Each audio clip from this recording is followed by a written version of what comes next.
Ողջույն ժողովուրդ ջան, հարգանքներս բոլորիդ, ասեմ, որ շատերը գրում հարցնում են, երբանից է հաղորդումը սկսվելու, Free News-ով, ազատ շփումը, միանգամից ասեմ, որ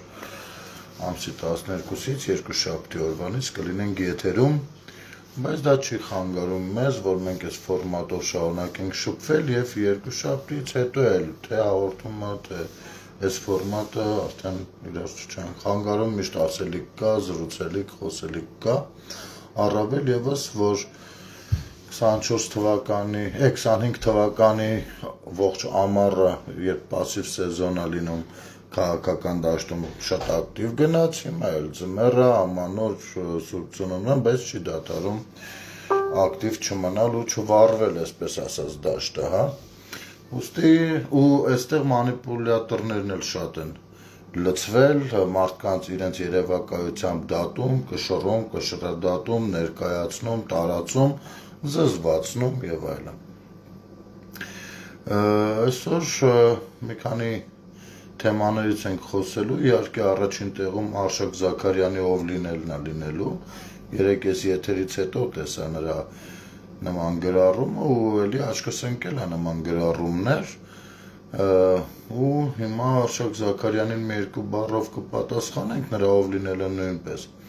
հետո կանդրադառնանք ինչու ոչ նաև մեկնաբանություններին որովհետև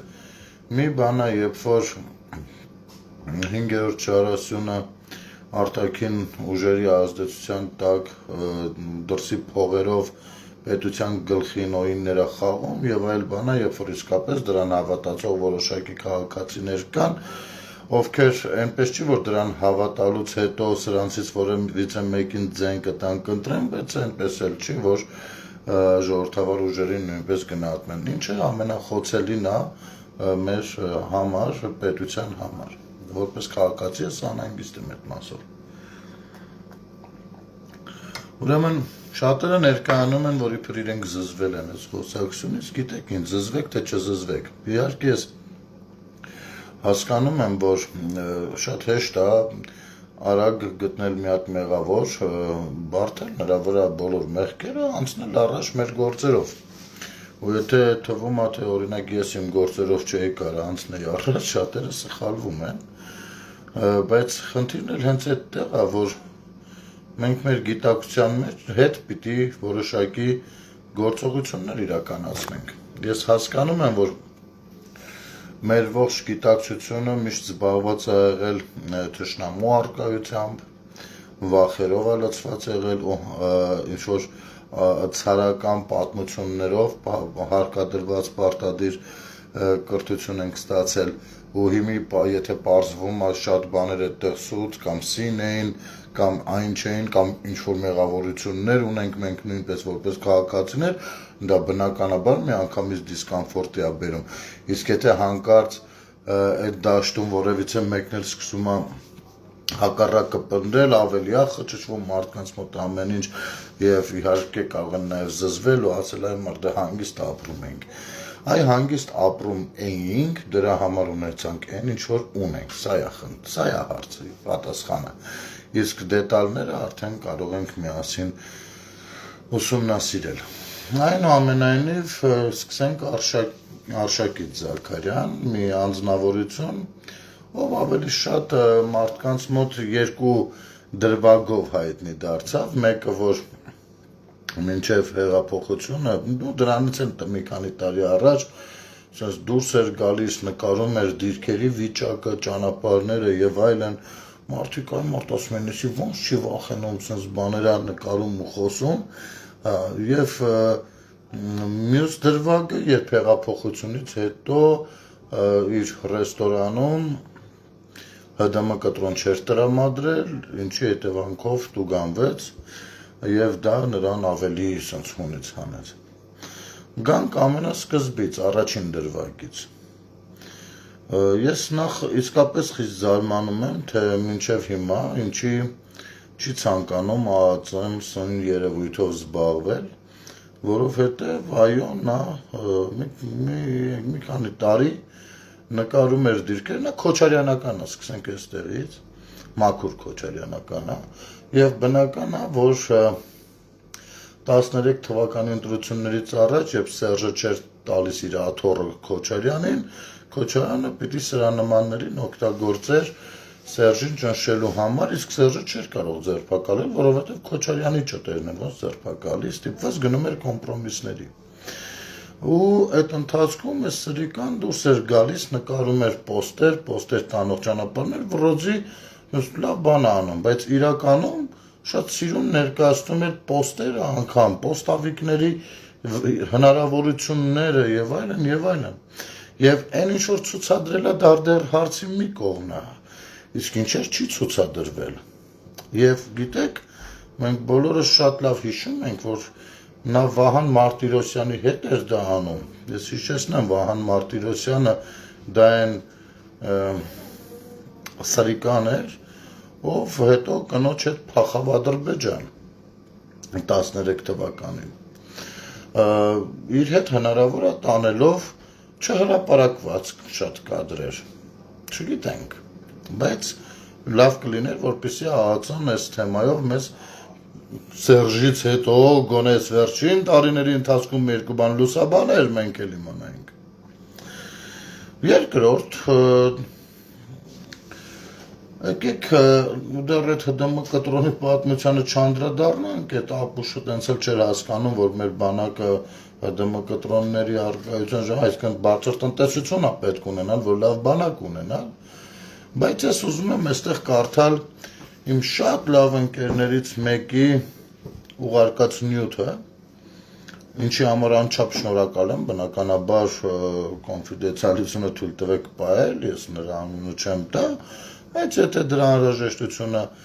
առաջանա խիստ ինչ-որ փակ, չգիտեմ, մի խոսքով այդ հարցերը ուրիշ ձև կլուծվեն։ Մի ընթերցեմ ձեզ համար, Միացյալ Նահանգներից ընկերս ինչ սիրուն նյութ է ինձ ուղարկել, այս հայրենասեր, ճակերտավոր հայրենասեր անձնավորության վերաբերյալ, ով հազարավոր քաղաքացիների անասունի նման գլխով էր փորձում հաշվել ու ներկայացնել, հա։ Ուրեմն, Գնել ջան, այդ Արշակ Զաքարյանի եղբայրը Լոս Անջելեսում, կներեք, Ցկյանս նստած է մարդասպանության համար։ Երկու եղբայրով մի հին գորգերի վաճառական տարիքով Պարսկայի կնոջ են սպանել ու կողոպտել տանը պահված մի քանի անտիկ գորգերը։ Երկու աղբեր սպանել են, այդ գորգերը գողացել։ Եղբայրը բռնվեց, իսկ Արշակը հասցրեց փախչել Հայաստան։ Դրանից առաջ էլ երկուսով ապահովագրական, բայց սա միակ դեպքը չի։ Երկուսով ապահովագրական ընկերություն ունեին։ Արշակը կապնվում ու սիրաբանում է մեր մի ծանոթի Քրիստինեի հետ, որը ամուսնական խնդիրներ ուներ։ Այնուհետև համոզում մեծ գումարի նրա ամուսնու կյանքը ապահովագրել ու այնուհետև ամուսնուն Արթուրին սպանել տալով գումարը ձեռք գցել։ Լոս Անջելես Թայմսի մեջ հոդվածը կարդացինք, Հոլիվուդը օգնում է պատվիրված մարդասպանությունը կանխել վերնագրով։ Սա Քրիստինեի միջոցով կապնվել է այնքան աֆերիստա, որ անձամբ չէր արել։ Կապնվել էր մի գենգի հետ, հանցագործի հետ, որը ոստիկանության գործակալ էր։ Այս Արթուրին տարել ու բացատրել էին եղելությունը։ Այնուհետև սիլիկոնից այնպես կրկնօրինակել, որ իբրև սպանված է, դրել Կադիլակի բագաժնիկը ու այդ գործակալը Հոլիվուդի Food for Less մարքեթի ստորգետնյա փարքինգում Քրիստինեին Արթուրի դիակը, ճակերտավոր դիակը սիլիկոնից, ցույց տալով, այս աղջիկը ծրարով 10,000-ը հանձնելուց բռնել էին։ Պատկերացրիք, չէ՞։ Ինչա տեղի ունեցել։ Ինչևէ, այդ պարավի գործը ու այս գործը մինչև հետևիցը գային կռիս Արշակը հոտ առել ու ծլկել էր։ Կարելի է Լոս Անջելես Թայմսի արխիվային նյութերում այդ հոդվածը գտնել։ Հայ, նամանավանդ հայաստանցի, համայնքը փոքր էր, բոլորը իրար ճանաչում էին։ Շուտով իմացանք ով էր։ Հայաստանում տականք մարդասպանը, Արցախում ու հիմա հայրենասեր է խաղում։ Ահա Արշակ Զաքարյան,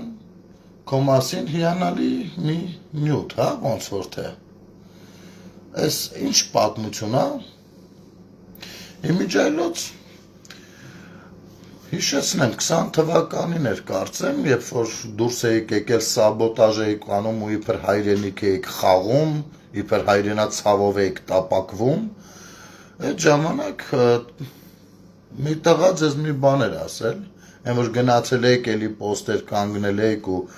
ցուցադրում էիք մեկի հետ։ Եկել էիք գիշերով այդ տղին խփելու, հա, ոնց որ։ Թաթիկը սովորա ոնց որ։ Այս ինչ հայրենասիրության յուրատեսակ դրսևորումը պարսկահայ հային, պարսկահայ տիկնոջը այդպես վարվել, չգիտեմ, սա այս տվյալները շատ հնարավոր է առաջիկայում փորձենք սրանց հետ մի բան անենք, հա, Արշակ, ինչ կասես, հələ դու պատմի։ Ոնց որ դու ես, չէ, գրել, որ դու ինձ հետևում ես ու կտեսնես, ես կողմ, այն կողմ, հա։ Միջայլոց ասեմ, թե ինչու եմ ասում, որ նա Քոչարյանական է, որովհետև նա Քոչարյանի դստեր հետ Թումանյան փողոցի, Թումանյան շաուրմայի կողքը մի հատ շքեղ ռեստորան ունի, Քոչարյանի աղջկա հետ միասին փայով։ Ոնց ես Արշակ ջան, ասում ես շատ ես ցավում հայրենիքի կորստի համար, գիտեք ժողովուրդ, փորձում են տպավորություն արհեստական ստեղծել, թե նրանք ովքեր հայհոյում են երկրի ղեկավարին, նրանք հայրենասերներն են, այն մնացածը ովքեր պաշտպանում են, նրանք թուրքերը, բան չգիտեմ, սենց բաներ։ Ես կառաջարկեմ քաղաքական թեմաների շրջանակներում, հայ միջայլոց Արտյոմս նայում է, Արշակ Զաքարյան, մարդուն խոսք եմ տվել, պիտի փոխանցեմ, Արտյոմը Գալստյան քեզ ասում է, այդքան մարդը մորդ մլեն, մարդը բառացի խնդրելա, բառացի փոխանցում է,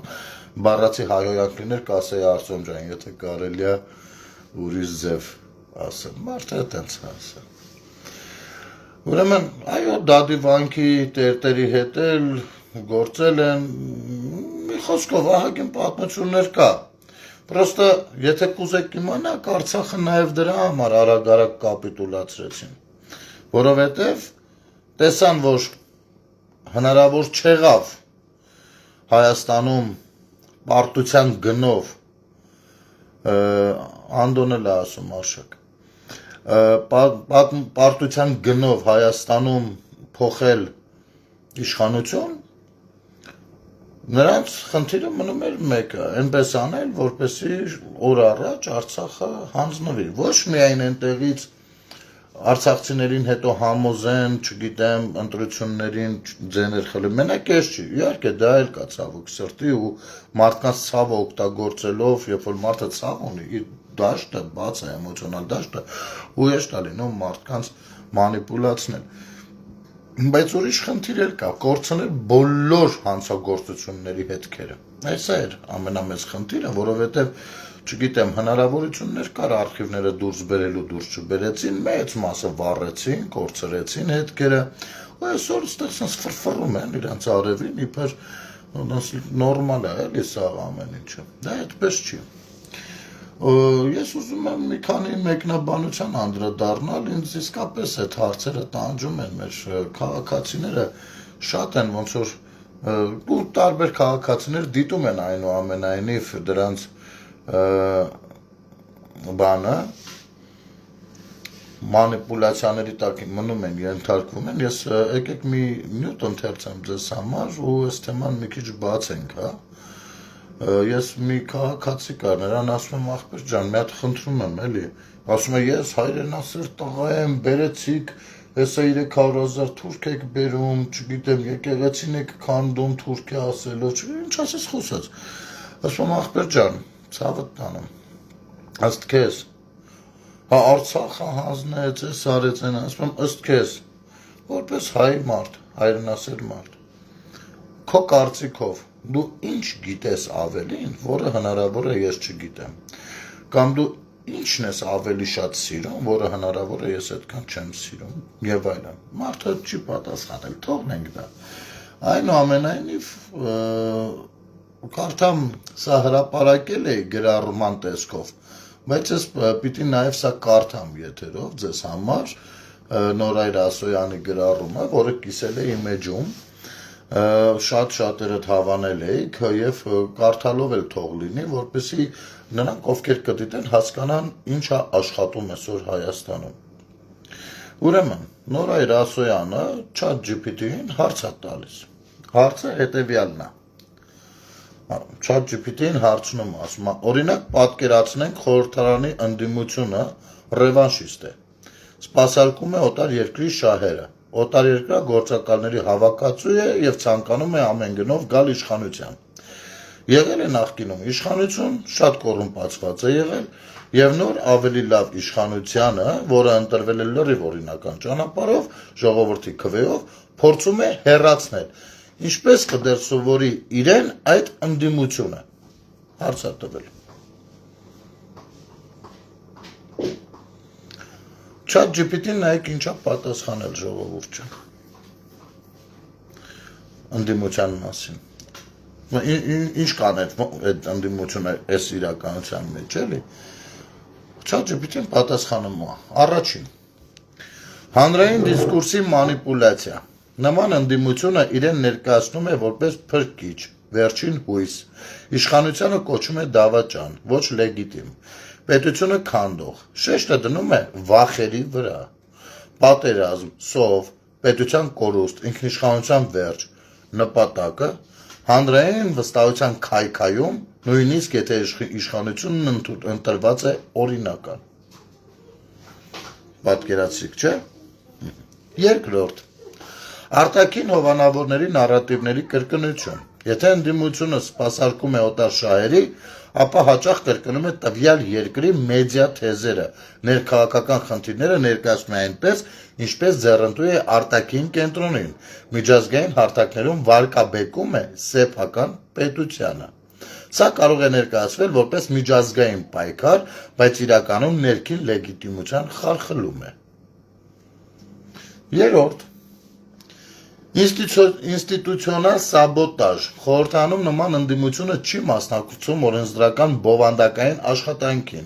բոյկոտում է նիստերը կամ դիտավորյալ խանգարում օրենսդրական նախաձեռնությունները օգտագործում է ոչ թե բարեփոխելու, այլ ճգնաժամ ստեղծելու համար։ Նպատակը ցույց տալ, որ պետությունը չի աշխատում։ Չորրորդ. փողոցային ճնշման գործիքավորում, քանի որ ընտրություններով իշխանություն գալը դժվար է, կազմակերպվում են մշտական բողոքներ, փորձ է արվում սրել իրավիճակը, բախումներ, սադրանքներ, ցանկալի է կրիտիկական կետ, արտակարգ դրություն, ուժային միջամտություն։ Սա հաճախ կոչվում է ժողովրդի ձայն, բայց առանց լայն հանրային աջակցության։ Հինգերորդ. հին կոռուպցիոն համակարգի ռեսուրսների օգտագործում, քանի որ նախկինում եղել է իշխանություն, ունի ֆինանսական ռեսուրսներ, ունի մեդիա, բիզնես, նախկին ուժային կապեր, օգտագործում է սաբոտաժ ներսից պետական ապարատում։ Սա վտանգավոր է, քանի որ կատարվում է խորքից։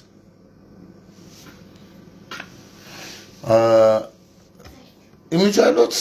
դե այս ամեն ինչը մենք տեսնել եւ շարունակում ենք տեսնել, չէ՞, այստեղ որն է խնդիրը։ Այս ամեն ինչը փորձել ենք պատմել, բացատրել 5 տարի շարունակ։ Բայց մեզ պատմող բացատրողներին այս ամեն ինչը ինչ անուն ասես դրել են, ասել են դուք պաշտպանում եք, դուք չգիտեմ ինչ եք անցնեցին, պաշտպանելը իմ իրավունքն է, ես ում կուզեմ կպաշտպանեմ, հարցը դա չի, բայց ամենայն դեպս ես երբեք դուրս չեմ եկել սառը դատողության ու տրամաբանության շրջանակներից, անկապ տեղը երբեք ոչ մեկին չեմ բան արել, հա։ Բայց ու միայն իրենց չի որ պաշտպանում, ես առհասարակ պաշտպանում եմ բոլոր ժողովրդավար ուժերին, որովհետև իմ կարծիքով թե ընդդիմությունը երկրում, թե իշխանությունը պետք է լինեն ժողովրդավար գաղափարների տեր, որպեսզի նրանց դիսկուրսից, կռվից, պայքարից, հեռահար նետահարումներից քաղաքական պետությունը շահի, պետության եւ քաղաքացու մասին լինեն դրանք։ Այնուամենայնիվ, երբ որ այս ամեն ինչը բացատրում ենք այսքան ժամանակ կոնկրետ իրավիճակներում, տիրախային եւ այլն, դառնում ենք վատ մարդ։ Նորմալ է, արդեն սովորենք դրան, բայց խնդրում եմ, գիտեք ինչն է ինձ համար մի փոքր կարելի ասել ընդհանուր միջև վիրավորական։ Երբ որ 21-րդ դարում 2025 թվականին մենք այս տարական բաները չենք ցանկանում ընդունել։ Չենք ցանկանում։ Այսինքն օրինակ տեղադրել էինք նկարները, որ Խաչի քավոր են դարձել, հա, Էդմոն Մարուկյանը, Վանեցյան Արթուրը, Շարմազանովը, անգամ բանը, Թու նախարարի անունը ոնց էր Սեյրան Օհանյանը։ Առաջին ու երբ որ ես հրապարակեցի, դա շատերը հարցնում են, իսկական ասում հա։ Հետևից մարդիկ կան գրում ասում են, հա բայց ինչ վատ բան կա դրա մեջ։ Ոչ մի վատ բան չկա։ Առաջին հայացքից բացարձակ ոչ մի վատ բան։ Ես չեմ տեսնում այդտեղ վատ բան։ Բայց երբ որ տեսնում ես մեկ տարվա մեջ մի անգամից բոլոր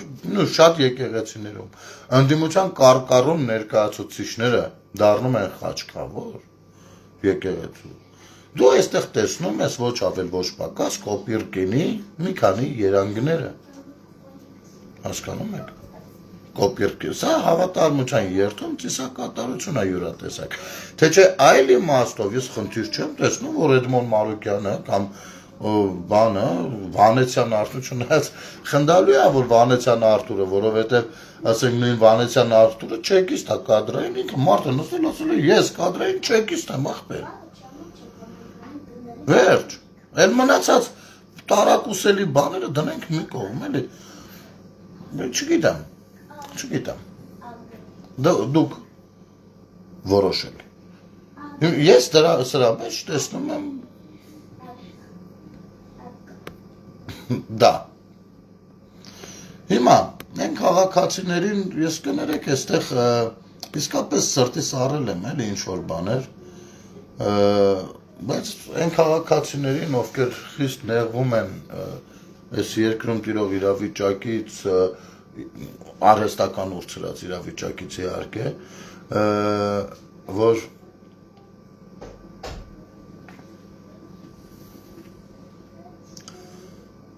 ուզած թե չուզած մարդկանց նյարդերներ կքայքայվեն բան, բայց ժողովուրդ,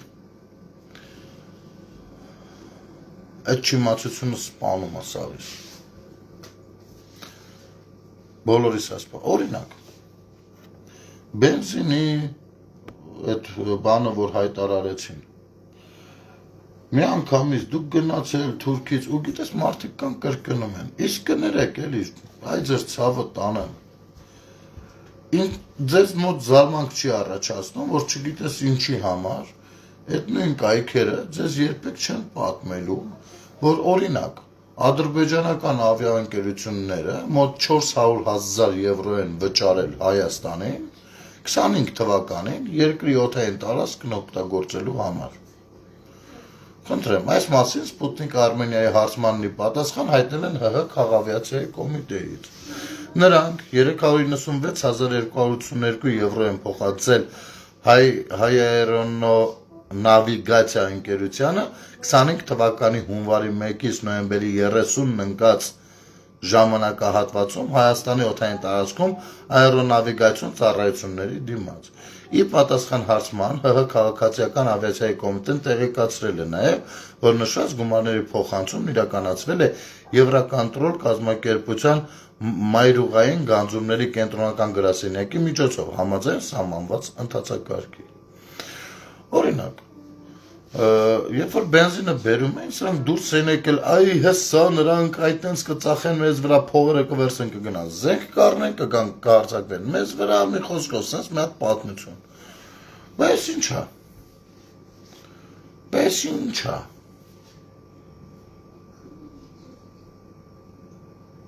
Այսօր հո իրանք են մեզ վճարել։ Երբ ենք մենք սկսելու հասկանալ, որ ինչ է նշանակում պատերազմ, ինչ է նշանակում թշնամական տրամադրություններ, ինչ է նշանակում զուգահեռ տնտեսություն զարգացնել ու փորձել այդ տրամադրությունները մի փոքր թուլացնել։ Եկեք սենց անենք։ Տեսեք, ես ամենայն անկեղծությամբ ասում եմ, 2026 թվականին ընտրություններին որևիցե մեկ, դա 5 տարի ինչ ասես խոսել են, չէ, բոլորը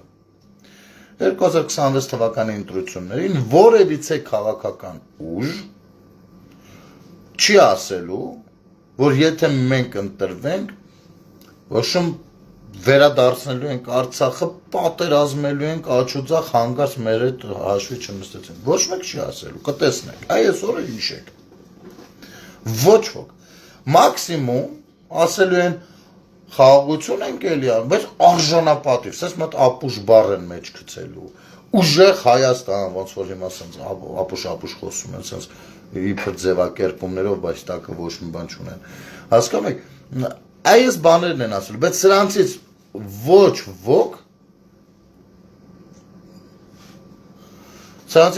ոք չի ասելու, որ ես գալիս եմ ախպեր, սաղիթ հավաքում եմ, պարապցնում եմ ու էթում ենք ոբշմ մինչև Բաքու ասեմ, մեկը չի ասելու այդ տիպի բան։ Այսինքն, հետևաբար, ձեր մեջ անընդհատ լցնում են այս թույնը, ոչ թե նրա համար, որ ձեզ պատրաստեն պատերազմի, այլ որ ձեզ պատրաստեն ընտրությունների արդյունքները իրանց ուզած ձևով տանելու համար։ Որովհետև երբ որ դուք ձեզանից շատերը ընկնում եք այդ տրամադրության շրջանակներ, բնականաբար չեք ընտրելու, շատերը ընտրության չեք էլ գնալու, որովհետև թույնի թարախիլ չափաբաժնը այնքան մեծ է լինելու, որ դուք տեսնելու եք, որ շտոտը տենց բանացող չեղավ։ Հասկանում եք։ Ես խոսում եմ ամենայն դեպս մեծ ուժերից, էլի, ծանր հնարավորություններ ունեցող ուժերից։ Ու այստեղ դուք բախվելու եք բան իրականության, ասեք ոնց է, բայց ինչ էր։ Իսկ ես ձեզ հենց նոր կարդացի, թե դա ինչ էր։ Դա ինստիտուտներ են, ովքեր նստած թուղթ ու գրիչով, իսկ եթե այդ ինստիտուտները կան, ուրեմն հավատացեք, այնտեղ մի քիչ մեզանից տարբերվող որոշակի մասնագիտությամբ ու հաշվենկատությամբ տարբերվող մարդիկ են նստած, ովքեր նստած թուղթ ու գրիչով գրում ու կազմում են, թե ինչա պետք անել առաջիկայում, որպեսզի հասնել այսինչ նպատակին։ Այսինչ նպատակին հասնելու համար պետք է սենց մուտիլով կեկը, նյարդերը, տրամադրությունները, կեղծիկները, ստերը, սենց խփելով գնա։ Էսա, ինչն էլ անում են։ Ու դուք էլ որոշել եք, որ իսկապես դա ճիշտ բան է։ Հորա ոնց Արցախը տվեց, ո՞վ է տվել։ Դներեք Արցախը Սարգիս Աշկիդյանը Շահրամանյանն է ստորագրել անձնել։ Այն դեպքում, երբ որ այստեղից ասում էին, որ ռազմական, որ այդտեղ հեղաշրջում մի արեք։ Էլ ինչ պիտի պատմեն, ինչ ասեին։ Մի արեք։ Հազիվ հասել ենք նրան, որ բերում ենք բանակցության սեղան։ Չէ, մենք գիտենք։ Արեցին։ Սա է։ Հասկանում եք։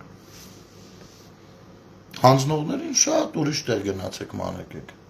Ես, քանի որ փաստերի ստուգման հարթակը մի լավ նյութ է հրապարակել, ես խոստացել եմ, որ բոլոր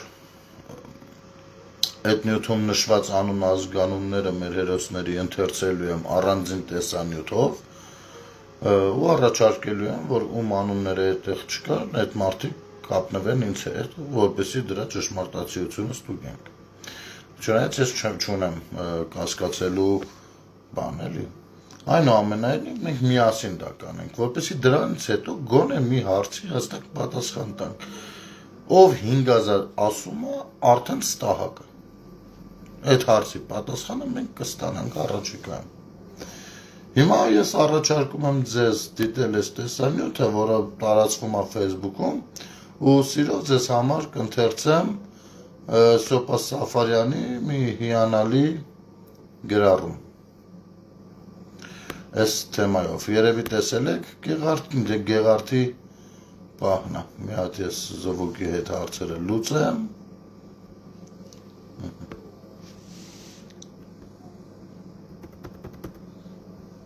Սենց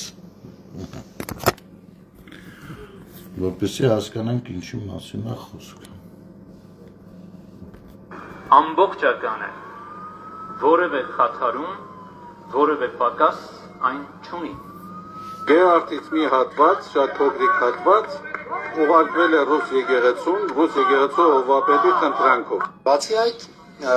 մասունքը ոչ թե նվիրաբերվել է նահանգապետի Սանկտ Պետերբուրգի, այլ իր միջոցով փոխանցվել է ռուս եկեղեցուն եւ Հասկանում եք խոսքը ինչի մասին է։ Ուրեմն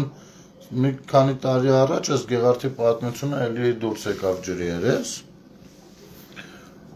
ու միայն շատ ճնշումներից հետո նրանք սկսեցին պատասխանել հարցերի։ Հիմա շատ ավելի լավ, քանի որ ձևակերպել է Սոպա Սաֆարյանը, թույլ տվեք ընթերցեմ նրա գրառումը։ Ինչի է, առաջորեն համաձայն եմ, սա ես բանավոր հենց սա պատմելու եմ, բայց բնականաբար Սոպա Սաֆարյանը շատ հավես է գրում։ Մայրաթոր Սուրբ Էջմիածնի թանգարանների եւ արխիվի տնօրեն Ասողի Կապեգա Կարապետյանը գայթակղություն եւ մոլորություն ամենայն սուտ եւ կեղծիք է համարել այն լուրը, որ հայոց եկեղեցի սրբություններից Աստվածամուխ Սուրբ Գեղարդը վաճառվել է, մասնատվել է, տրվել է սրան կամ նրան։ Դեռ տարիներ առաջ 2018 թվականին հայտնի դարձավ այս սկանդալը, որը ցավոք հաստատվեց։ Տարբեր անձանց կողմից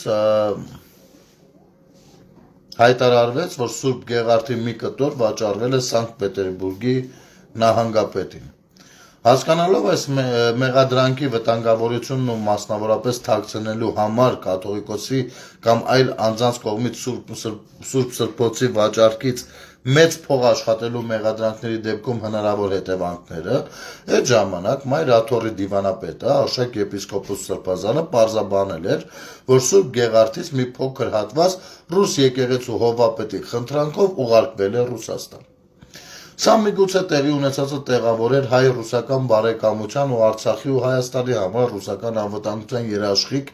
հեքիաթապատումի շրջանակներում, եթե մեկ այլ հոգևորական չմեկնաբաներ, որ Սուրբ Գեղարդը ռուս եկեղեցու հովվապետին պատրիարխ Կիրիլն է փոխանցել Սանկտ Պետերբուրգի նահանգապետի միջոցով։ Կիրիլին է փոխանցել։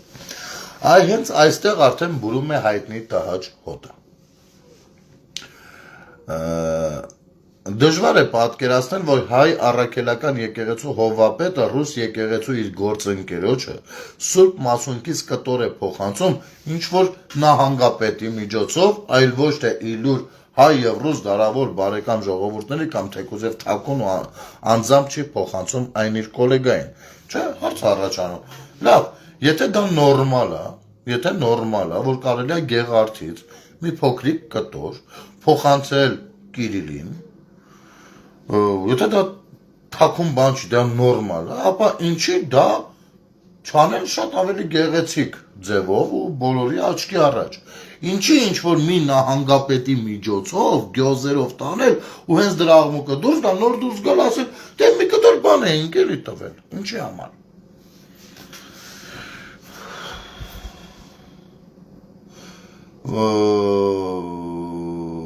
Ու քանի որ Մայր Աթոռը բարձր մակարդակով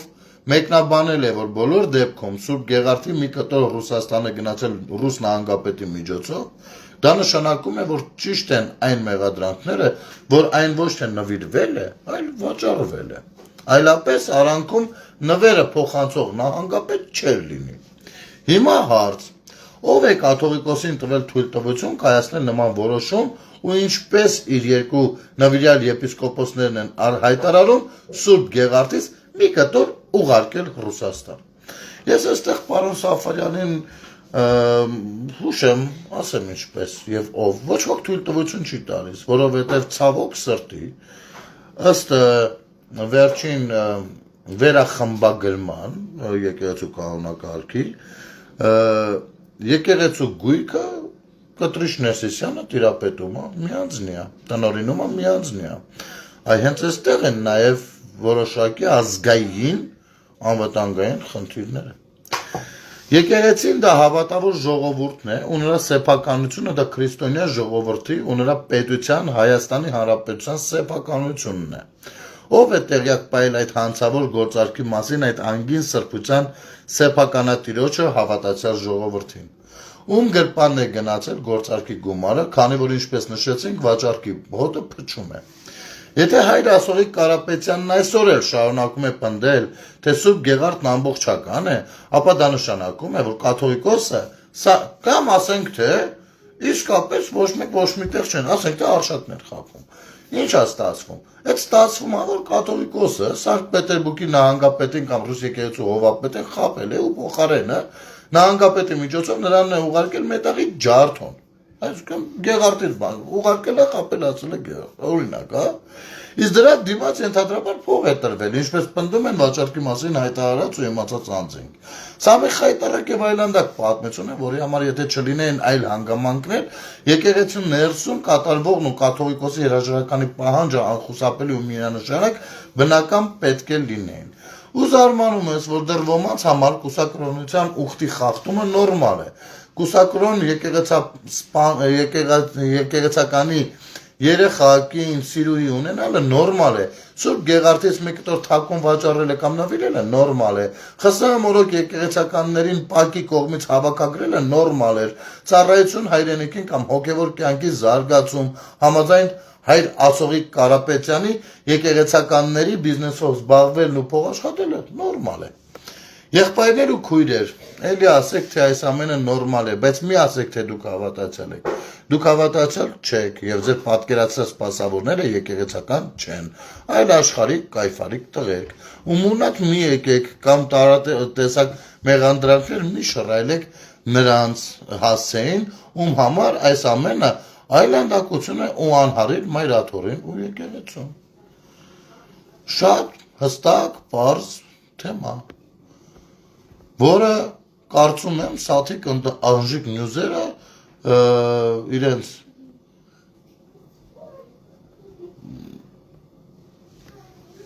կայքերով կտեղեկացնեն հանրությանը։ Բայց գիտեք ինչ, հարցն են, որ ցավոք սրտի մեր եկեղեցու ներսում այդ լուսաբանումներ այնքան թույլ ու վատ են արվել, հիմա էլ հարցնում են, բա ինչի շողակաթը փակեցիք, անին ես մի շողակաթը լուսաբանումներով էր զբաղված։ Շողակաթը ինչի փակեցիք, կներեք էլի, Գեղարդի մասին հայ ժողովուրդը ինչ գիտի, դա ինչ Գեղարդ է, կամ այդ Գեղարդը, ինչ Գեղարդան բացի, դա մի քիչ շատերը կիմանան, ինչի է դրա կարևորությունը այդքան մեծ։ Այդ Գեղարդը ըստ Դանի այն Գեղարդն է, որ ըստ ավանդապատման, որ Հայաստան են բերել առաքյալները եւ այդ Գեղարդի ծայրով է, որ խոցվել է, խաչի վրա արդեն խոցվել է Քրիստոսը։ Սա ասեմ, որ աշխարհում ասում են 3 հատ կա այդ Գեղարդից, եթե հիշողությունս ինձ չի դավաճանում, որոնց այդ նմանատիպ Գեղարդ, որը համարում են, որ համարում են խոցվել է Քրիստոսը։ Եվ դրանցից երկուսը, եթե դարձյալ հիշողությունս ինձ չի դավաճանում, բան է արվել, գնացել է ստուգման, բայց չի հաստատվել, այսինքն համարվել է, որ կեղծ է։ Մերը չի գնացել ստուգման։ Այսպես։ Այնուամենայնիվ, բացի էս ամեն ինչը,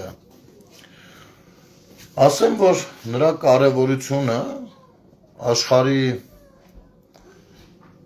կրոնական եւ ոչ կրոնական լրջագույն կազմակերպությունների համար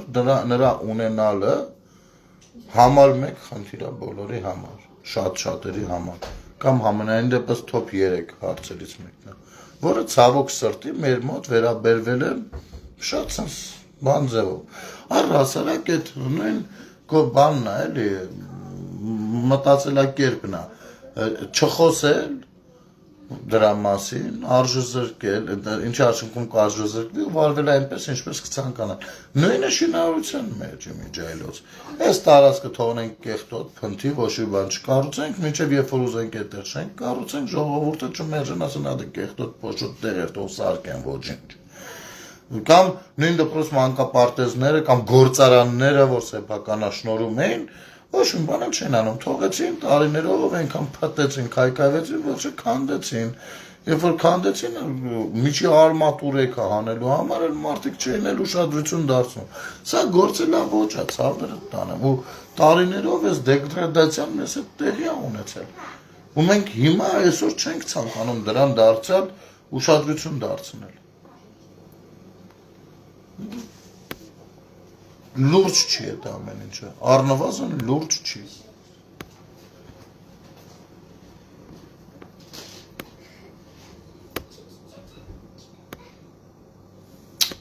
Ինչ եղավ, կներեք։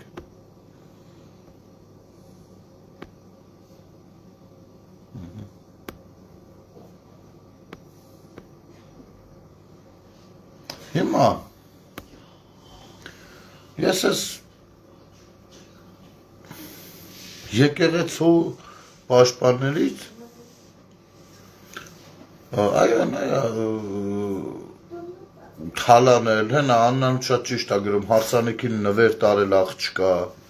այնքան բան կա, բայց երբ որ երկրի ղեկավարը ասում է, բայց ժառանգականության հարց կարող առաջանա, այդ ինչի մասին է խոսում, նաև թողնենք դա, այս մեզ թուրք որակողներին և եկեղեցին սատարողներից մեկն էլ կա, Վարդան Պողոսյան, ով եկեղեցականի հագուստով է համենայն դեպս, չգիտեմ իրանից ինչ է ներկայացնում, բայց իր արևին սարկազմով ցանկացել էր ձեռ առնել, տեղադրել է Փաշինյանի նկարը, գրել է սիրելի բարեկամներ, խնդրում եմ բոլորիդ աղոթել հոգեկան հիվանդությամբ տառապող վարչապետ Նիկոլ Փաշինյանի համար։ Ստորև բերված է Սերբիայի Սուրբ Նիկողայոսի աղոթքը թարգմանված հայերեն։ Նիկոլը կարող է նոպա ունենալ այս աղոթքից հետո, բայց եթե մենք աղոթենք, գուցե դևերը լքեն նրա հոգին ու նա զղջա։ Աղոթք հոգեկան հիվանդների համար, ու այստեղ աղոթքն է։ Աղոթքն է ամբողջովին գրված, տակնետ է մեկնաբանությունները ավելի բան են, հիմա ես ուզում եմ այն մարդիկ, ովքեր կողքից նայում են, տենց իրանց հետաքրքիր ուզում են հասկանան ինչ է ու գնահատական տալ։ Տեսեք, ես որքան տեղյակ եմ Աստվածաշնչում, ես այնքան լավ չեմ տիրապետում, բայց բավականին բավարարում է գիտելիքներս և տրամաբանող հատկություններս, որ կարողանամ հասկանալ ինչնիչոց է։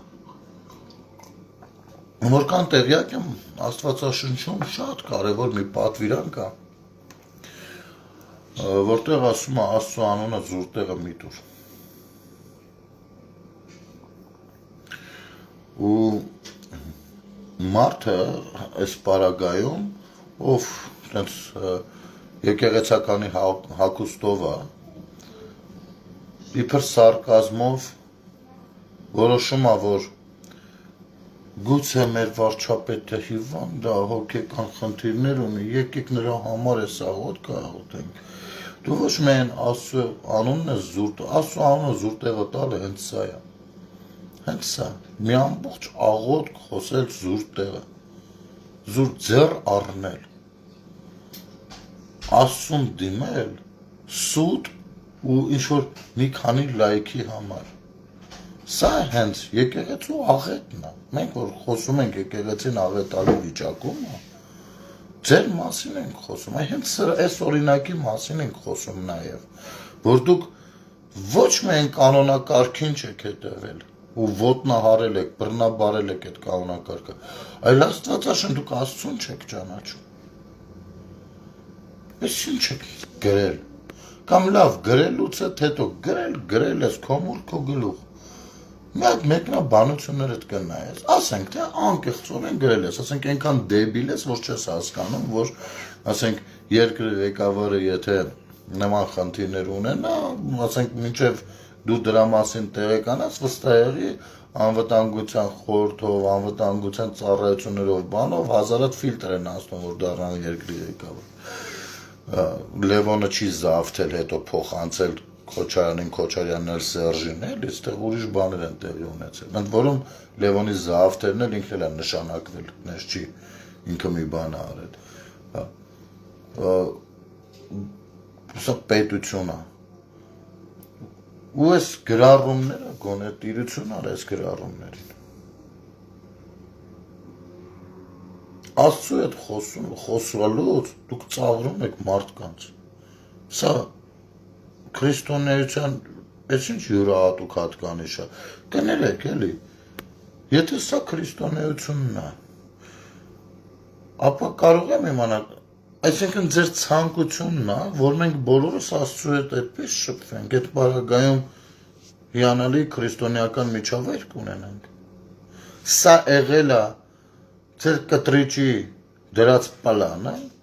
ինչ ստանալ մեզանից, բա որ ասում ենք մի ամբողջ հասարակություն եք դեգրադացրել, ես գիտեք, ինձ համար այս ամեն ինչ ավելի կարևոր է հենց բարոյականության նորմից, ու սա ես առաջին անգամ չեմ այս բառակապակցությունը ասում, բայց գնել ջան, ինչքան գիտեմ Հիսուսն առաբ է, այո թե ոչ, գիտես, ցավը տալım, խնդրում եմ, էլի, արի հիմա տենց դիսկուրսի դաշտ չմտնենք, որովհետև մենք հիմա խոսում ենք քրիստոնեությունից ու շատ ավելի այլ բան ենք քննարկում։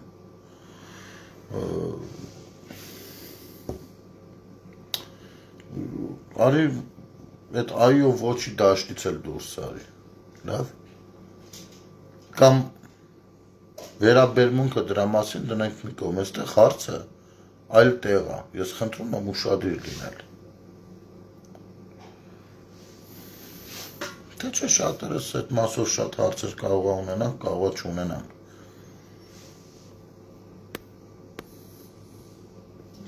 Բարոյական նորմեր ասվածը ես միշտ եմ ասել, որ ինչքան կարևոր է եւ մեր խնդիրները հենց այդտեղից են գալիս, դրանց պակասից են գալիս։ Ուստի ես իզուր չի, որ սրանք մեջ բերում եմ ու անընդհատ դա ասում եմ։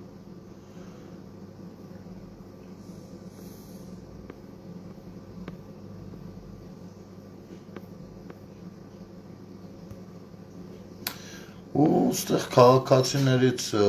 մի քանի բան գրել են, բայց երևի դրանք առանձին կլուսաբանեն։ Եկեք մի քիչ զրուցենք ու հարցերին նայենք, հա։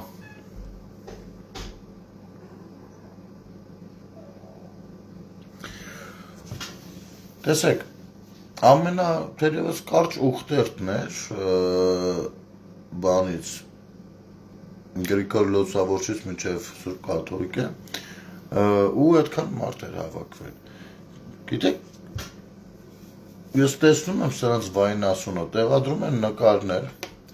այն ամենավերջի հատվածը, ու ասում, այ այսքանն են եղել, հետո տեղադրում են ամենասկզբի հատվածը, չէ, այսքանն են եղել, ծիծաղելի եք դառնում դրան, մենք հասկանում ենք, որ այդ ուխտերտը բոլորիդ հիստերիայի մեջ է գցել, որովհետև դուք տեսնում եք, որ ամեն ինչ ձեռքից գնում է ու ձեր տերերին զեկուցելու բաներ ունեք, բայց եկեք կլինի մի փնովեք, առավել ևս խորհուրդ կտամ որոշ ապուշների չփորձել այնտեղ գտնվող մարդկանց ընդհանրացնել որոշակի բառերով, բնութագրությունները փորձեք մի քիչ զուսպանել, որ թե չէ խայտառակ ենք լինելու, օրինակ են կորեացու թեմայի նման, հա։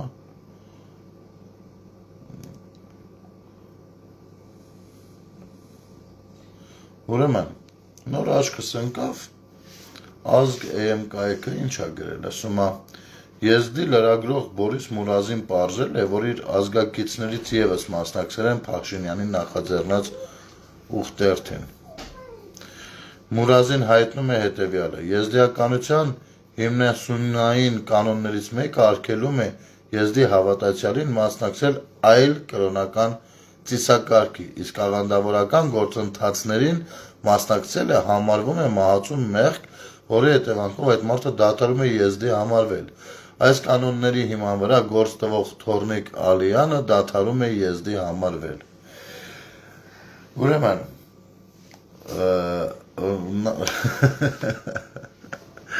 պատկերացնում եք, Բորիս Մուրազին է ասում, ով էս մի քանի ամիս է հակել է մեր կանալին ու անթուք միջև հմեկի տաղավարա բանավեճներով հանդես եկել բան ու որ ասում ենք ախպեր մենք ենք այդ օրինակը բերում ասում են ոնց չէ նորմալ մենք բան Հայաստանը իմիջայլոս մի հատ եզդի տղեր կա այս վերջերս ինչ որ ջղայնացրել է իրար մեկը մի բան ասել դեռ աշկովս ընկավ Էդո Կայարանցի եթե չեմ սխալվում դե մոտով է ես չգիտեմ ոնց որ թե մենք հակառակ պատկերացումներ ունենք քաղաքական բայց այդ չի խանգարում էլի հիմա այս թեման քննարկել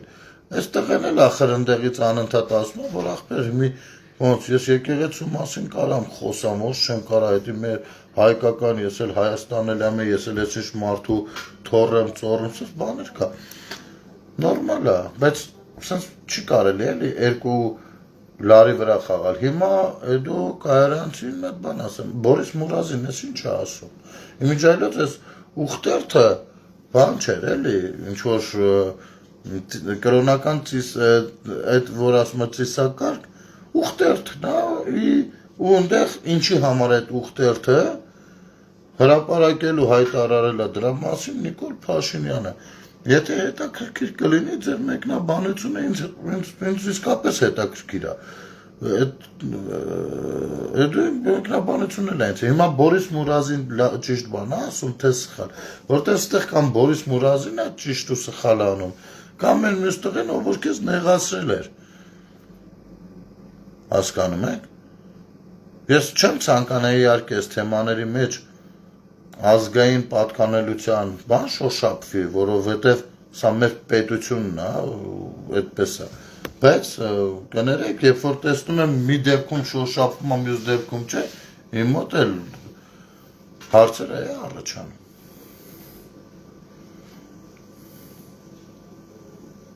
Ընդ որում են Բորիս Մուրազին, ով որ մարդկանց վրա կոնկրետ նես մուտիլովկա էր արել, գնա գալիս եմ։ Ասենք գյուղի տղերքի վրա գրել էր յանի միլիցիան ծպտյալ անավանի տղերք ոնց մեծ մասին անձամբ եմ ճանաչում դրա քննել զննել նես մուտիլովկա էր արել գնա գալիս եմ արդեն ման էին գալիս չի կարելի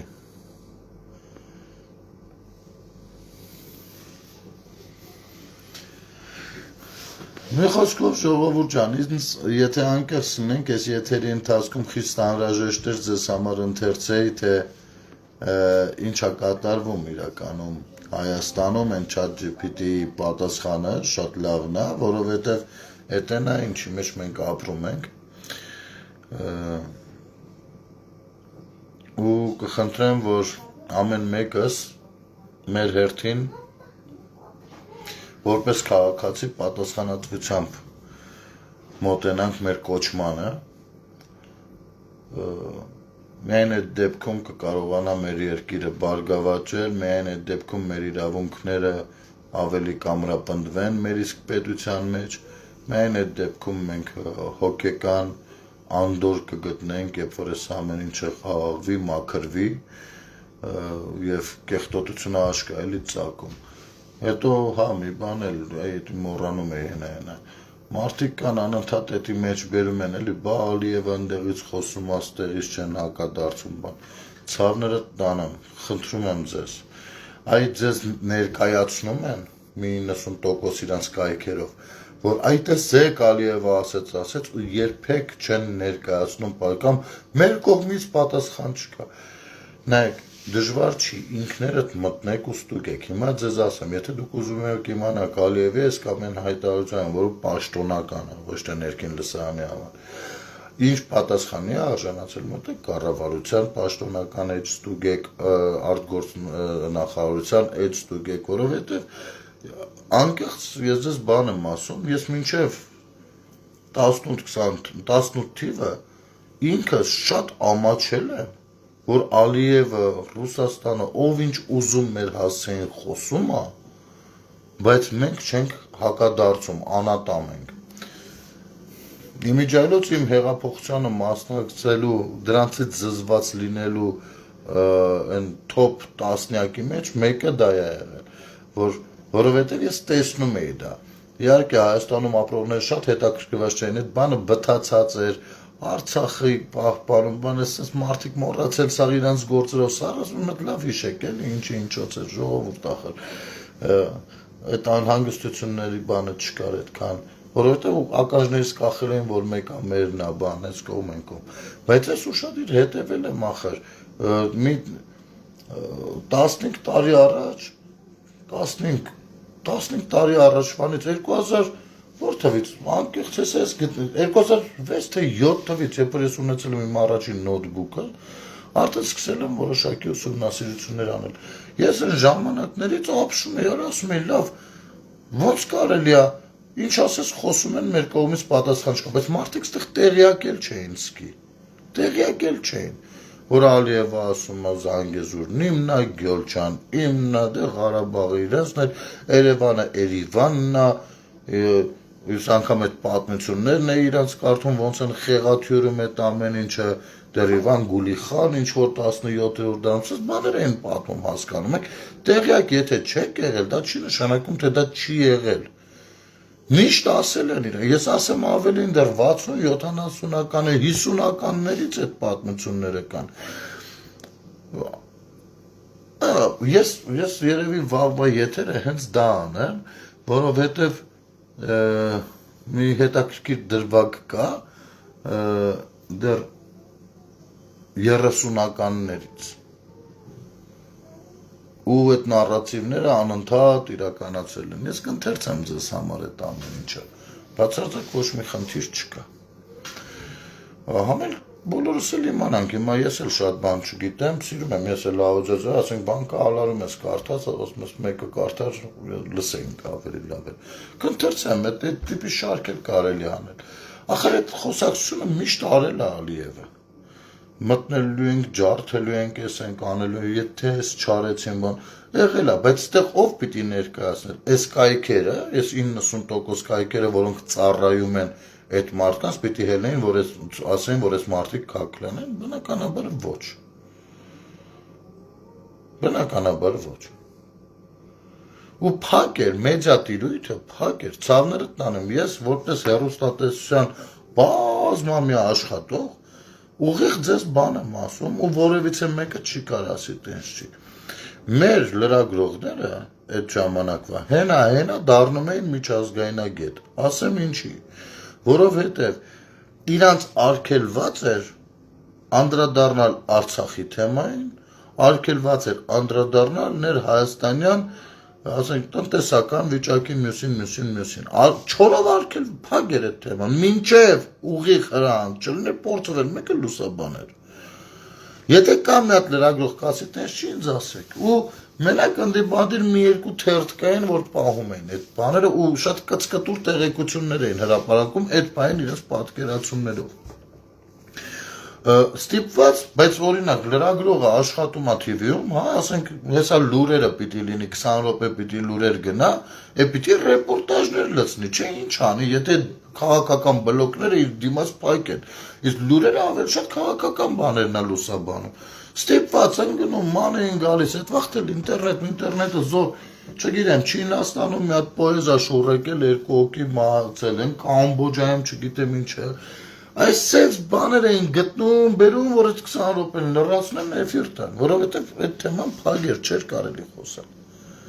Հասկանում եք։ Հիմա ինձ չի կարելի էլի դնել հակառակը բացատրել, թե հիմա լսել ես Ալիևը ինչեր է խոսում։ Ալիևին ես որ լսում եմ, շատերը չեք լսում։ Ասեմ ավելին։ Վերջերս մեր հետաքրքիր բլոգերներից մեկի հետ զրուցում ենք, դուք շատ լավ ճանաչում եք, բայց թույլ տվեք անուն չտալ, որովհետև դա մասնավոր մի քիչ զրույց էր ու այդ ընթացքում անդրադարձ եղավ նաև այն մի հատ Քյավրամ ռազմավար կա դրան, ում ինքը անընդհատ բան է անում, միջայլուց, մենակ ինքը չէ, շատ լավ է, որ մեր բլոգերներից կան, որ կարողանում են դեն պատրաստված պարապած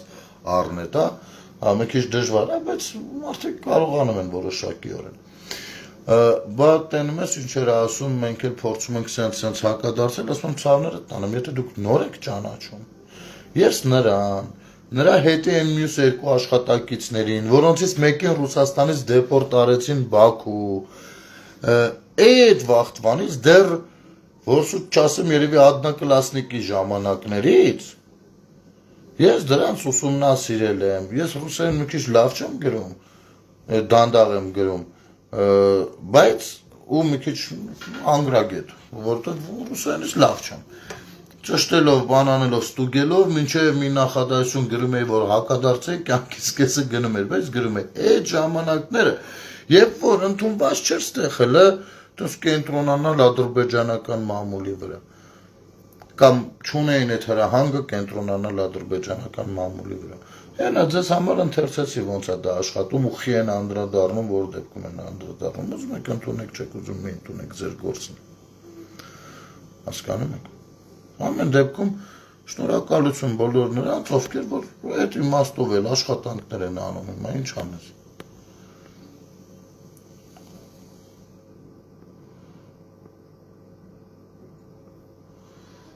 Մոտավորապես այսպես ժողովուրդ ջան, լավ եղեք։ Փորձեմ ես գտնել մի հատ այդ թեման անպայման առանձին եթերով կընթերցեմ, եթե ձեզ հետաքրքիր է։ Լավ եղեք, շնորհակալություն, ամեն ինչ շատ լավ է լինելու, ոչ տխրեք են, լավ երթերը դեռ առջևում են ու դրանցից մեկը լինելու է վերջակետ դնովը։ Այնպես որ ակտիվ ենք, շարունակում ենք, սրանց ոռնոցներին